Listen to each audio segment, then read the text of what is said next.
history, then you are bound to repeat it.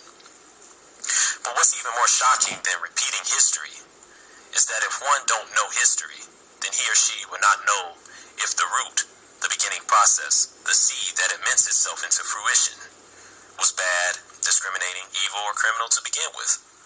For if the root or seed was discriminating, evil, or criminal, then the fruit that the seed bear, or whatever comes into fruition from the root, no matter how good it may seem, how good it may look, or how good it may sound, is then therefore discriminating, evil, criminal as well. If the seed is evil, then the fruit is evil. If the seed is bad, then the fruit is bad.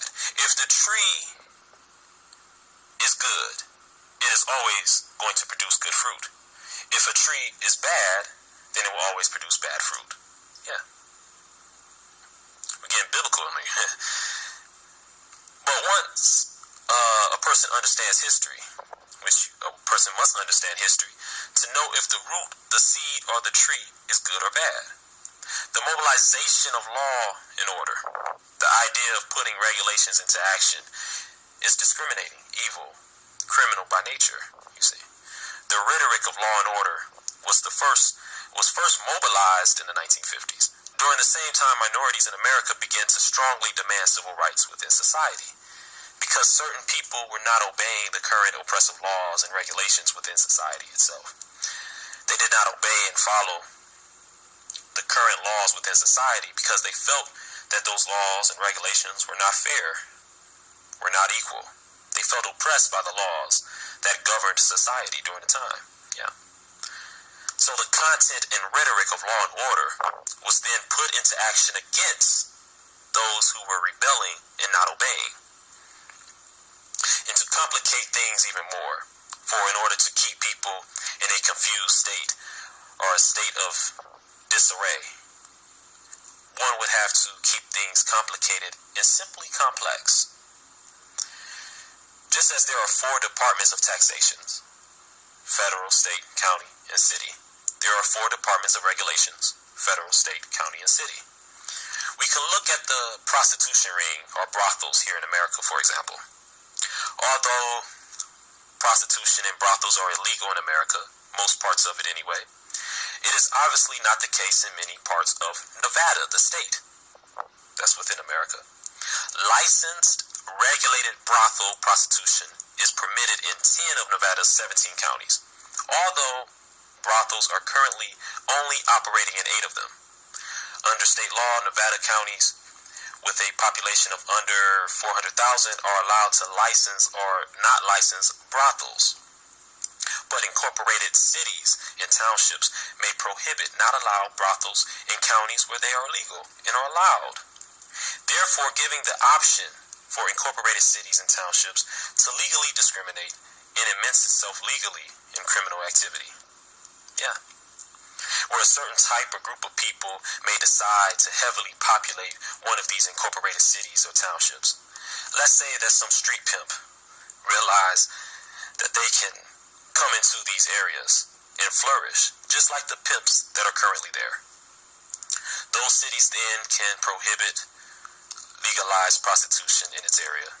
An area, by the way, that is within a county where it is legal and okay.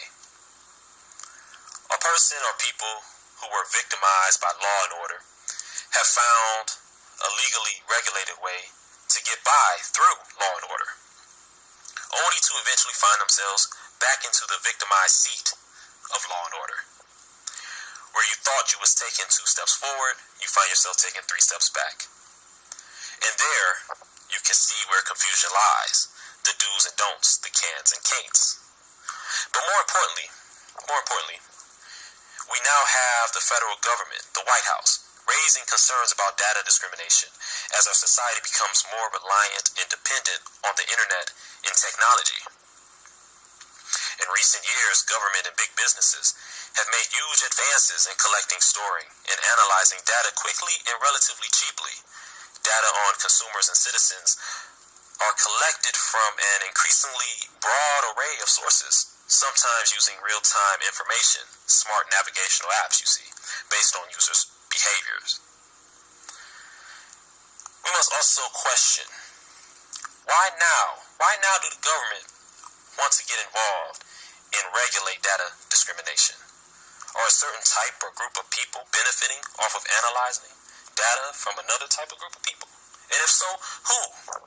The co-founder of HaystackDNA.com, whose expertise is in applying big data to create big opportunities and solve challenging problems, suggests that the White House and Congress tread carefully as they consider regulating big data.